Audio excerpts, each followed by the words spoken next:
So hello students, कल हमने देखा था the best Christmas present in the world. Today we are going to see the next part of it. So let's get started. The someone I don't know who brought out the football. Great crowds were dumped in a piles to make the goalpost, and the next thing we knew, it was a Tommy against a Fritz.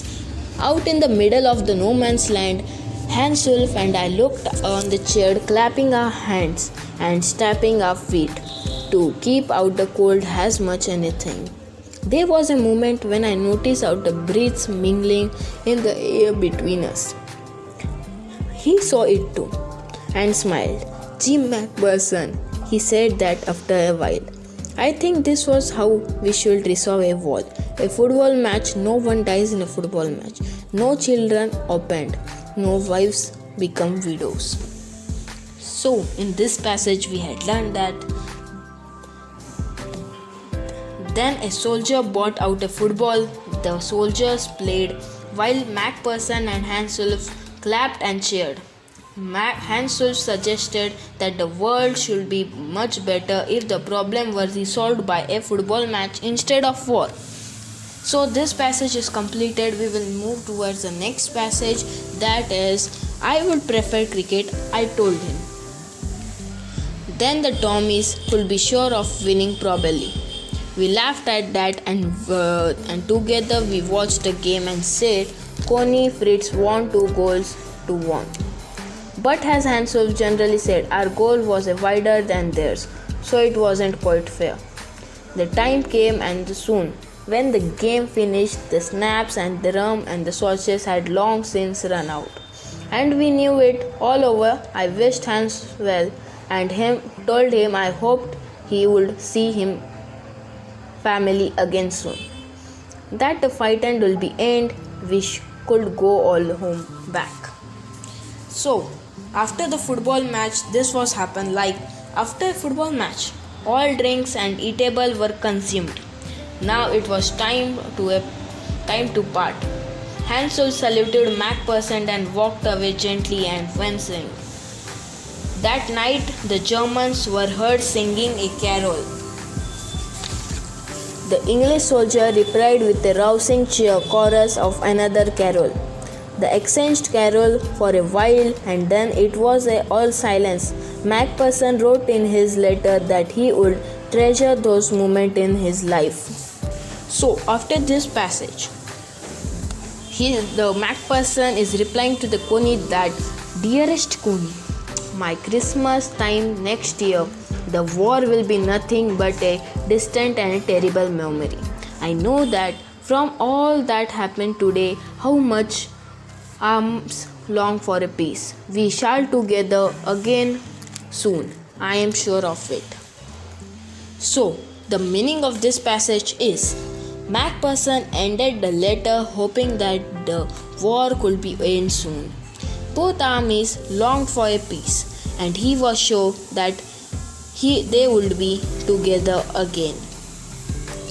So, the second part of this lesson has been finished. Now we will move towards the third part of this lesson, and we will start now. I folded the letter again and slipped it carefully back into its envelope. I kept away all night. By morning, I knew that I had to do it. I drove into a breadport just a few miles away. I asked a boy walking his dog where his copper beaches was. House number 12 turned out nothing but a burned out shell. The roof gaping, the windows boarded up. I knocked at the house. The next door asked if anyone knew where the boats of a Miss McPherson was. Then he replied, Oh yes, said the old man in his slippers. He knew it well. A lovely old lady, he told me, a bit muddled head. But at her age, she was entitled to be, wasn't she? 101-year-old lady. She had been in her house when he caught fire.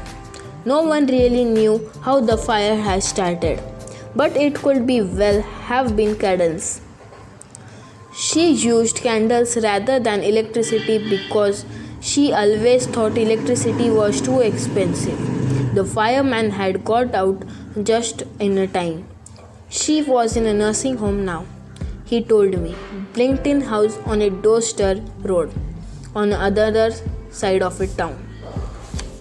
So in this, the passage meaning is having a read letter that Atho put in the back in the envelope. He decided to give back his letter to whom his belonged. The address was Bridport, Dorset. She drove to the Bridport place. The house number 12 turned out nothing but a burnt shell. It was found that Mrs. Macpherson was housed when he caught fire. The fireman had got her out in a time. She was 101 years old now. She was in a nursing home. So next, I found a Blinkton House nursing home easily enough. There was a paper chains up a hallway and a lighted Christmas tree stood in a corner with a lobster on a top. I said I was a friend come and visit Miss Macpherson to bring her a Christmas present. I could see through into a dining room where everyone was wearing a paper hat and singing. The matron had a hat on too and seemed happy enough to see me. She even offered me a mince pie. She walked me along the corridor. Mrs. Macpherson is not with the others, she told me. She rather confused today, so we thought it is best if she had a good rest. She has no family, you know. No one visits. So I am sure she will be only to be pleased to see you. She took me into a conservatory with the Vickers chair and potted plants around me and left me. The old lady was sitting in a wheelchair, her hands folded in her lap. She had silver white hair pinned into crisply bun. She was grazing out the garden. "Hello," I said. She turned and looked me up vacantly. "Happy Christmas, Connie," I went on. "I found this. I think it's here." As I was speaking, her eyes never left my face. I opened the tin box and gave it to her.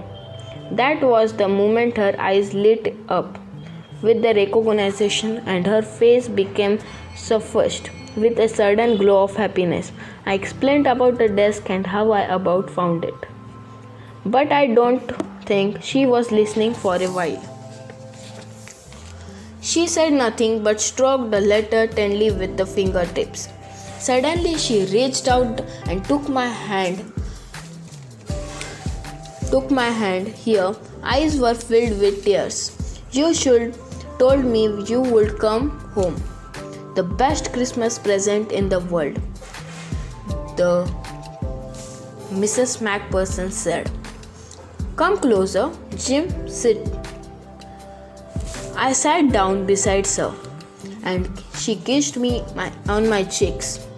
"I read your letter so often, Jim, every day. I wanted to hear your voice. In my head, it always made me feel you're with me. And now you are back. You can read it me yourself. Would you do that for me, Jim dear? I just want to hear your voice again. I would love that so much. And then perhaps we have some tears. I have made you a nice Christmas cake, marzipan all around. I know how much you love marzipan." So, the meaning of all the passage is the author went to a nursing home. He met the matron and she told the matron that Mrs. Macpherson was rather confused that day. They had put her in a conservatory. The author found Mrs. Macpherson sitting in the chair.